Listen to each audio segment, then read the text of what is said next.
প্রিয় শিক্ষার্থী, এসো পড়ি চ্যানেলের পক্ষ থেকে সবাইকে শুভেচ্ছা।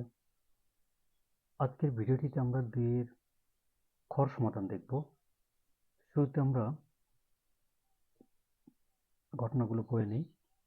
2017 জানুয়ারি মাসে চয়ন ব্রাদার্স এর ব্যবসায় নিম্নোক্ত লেনদেনগুলো সংঘটিত হয়। জানুয়ারি 1 ব্যবসায় মূলধন আনা হলো 75,000 টাকা, এটি একটি লেনদেন। কেননা ব্যবসায় টাকা আনা হলে নগদ টাকা বেড়ে যাবে, ওদিকে মূলধন বাড়বে। জানুয়ারি 2 18,000 টাকা বেতনে একজন ম্যানেজার নিয়োগ দেওয়া হলো। তো এখানে লেনদেন সংগঠিত হয়নি, এখানে জাস্ট ম্যানেজার নিয়োগ করা হয়েছে, 18,000 টাকা বেতন প্রদান করা হবে। তো সুতরাং এটি লেনদেন নয়, এটি একটি ঘটনা। জানুয়ারি 7 ধারে পণ্য বিক্রয় 50,000 টাকা, এটি একটি লেনদেন। আমরা জানি যে ক্রয় বিক্রয় ধারে অথবা নগদে হতে পারে। জানুয়ারি 10 নগদে মণিহারি ক্রয় 2,200 টাকা, এটিও একটি লেনদেন।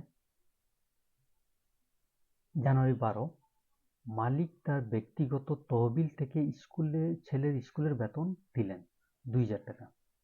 তো মালিক নিজ প্রয়োজনে এই ব্যয়টি করছেন। তো এক্ষেত্রে ব্যবসায়ের কোনো প্রভাব ফেলছে না, অর্থাৎ ব্যবসায়ের টাকা বাড়ছে না বা কমছে না। সুতরাং এটি একটি লেনদেন নয়, এটি একটি ঘটনা। এরপরে তারিখটা দেখি 20 তারিখ, সুমনা ট্রেডার্সের নিকট হতে 30,000 টাকা পাওয়া গেল। তো 20 তারিখের লেনদেন। এবার আমরা প্রশ্ন দেখি। কতে বলা আছে লেনদেন নয় এমন ঘটনাসমূহ চিহ্নিত করে মোট পরিমাণ নির্ণয় করো।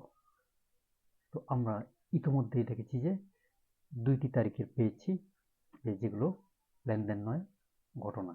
জানুয়ারি 2 অর্থাৎ 18,000 টাকা বেতনে একজন ম্যানেজার নিয়োগ দেওয়া হলো, এবং জানুয়ারি 12 মালিক তার ব্যক্তিগত তহবিল থেকে ছেলের স্কুলের বেতন দিলেন।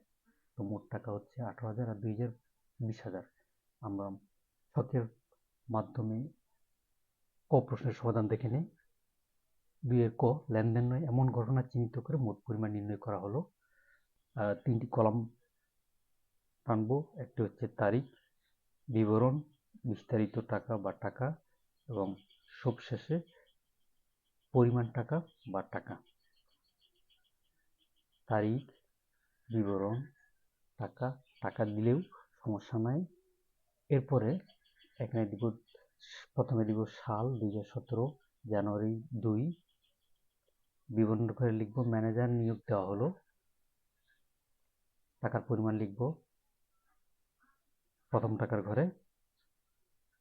যদি ঘটনা একটি থাকতো তাহলে শেষের টাকার ঘরে সরাসরি লিখতে হতো।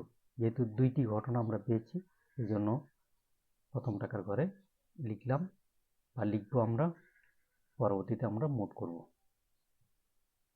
এরপরের তারিখটি আমরা পেয়েছিলাম জানুয়ারি 12, বিবরণ হচ্ছে ব্যক্তিগত তহবিল থেকে ছেলের স্কুলের বেতন প্রদান, টাকা 2,000,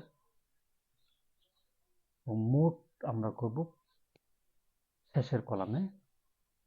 তো 18,000 আর 2,000 মোট করলে 20,000 টাকা আমরা ক্লোজ করি।